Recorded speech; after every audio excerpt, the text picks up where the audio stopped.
অবস্থায় ছিল এবং তারা রাষ্ট্র ক্ষমতা পরিচালনা করেছে। আরেকটা বড় প্রশ্ন হচ্ছে যে আপনি তো 10 দলের পক্ষ থেকে মানুষের কাছে কথা বলার সুযোগ পেয়েছি।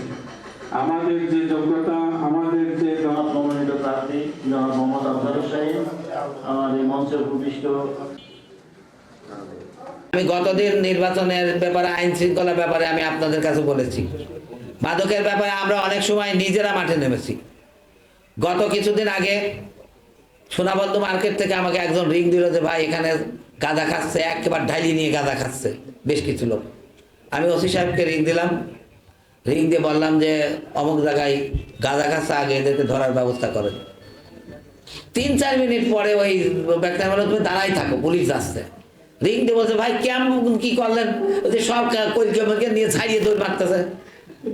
তা আমি তখন অতি সাহেবের রিং দিলাম যে ঘটনাটা কি, আপনার লোকজন দৌড় মারতেছে, আমি আর আপনিই তো জানি, আর তো কেউ জানে না। বলছে না তো ভাই আমি তো ছুটিতে আছি, আমি থানায় বললাম তাড়াতাড়ি ধরে নিয়ে আসছি। গাঁজা যারা খায়, এইসব যারা করে এদের যোগাযোগ আছে, এদের কাছে মাসোহারা পাই, যার কারণে গাঁজা উচ্ছেদ হতে হলে মাসোহারা বন্ধ করতে হবে। আর এই মাসোহারা বন্ধ করতে হলে রাষ্ট্র ক্ষমতায় আসতে হবে। যদি ইসলামী সরকার রাষ্ট্র ক্ষমতায় আসে তাহলে এই মাদকের ব্যাপারে, নেশার ব্যাপারে অবশ্যই আমরা জিরো টলারেন্সে আমরা এই ব্যাপারে ব্যবস্থা নেব। শুধু ব্যবস্থাই নেব না, জামাত ইসলামের আর একটা পরিকল্পনা আছে।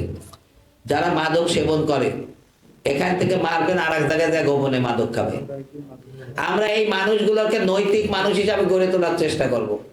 মানুষের যদি নীতির পরিবর্তন হয়, নৈতিকতার পরিবর্তন হয়, তাহলে মাদক সেবনের পরিবর্তন আসবে তাদের মধ্যে।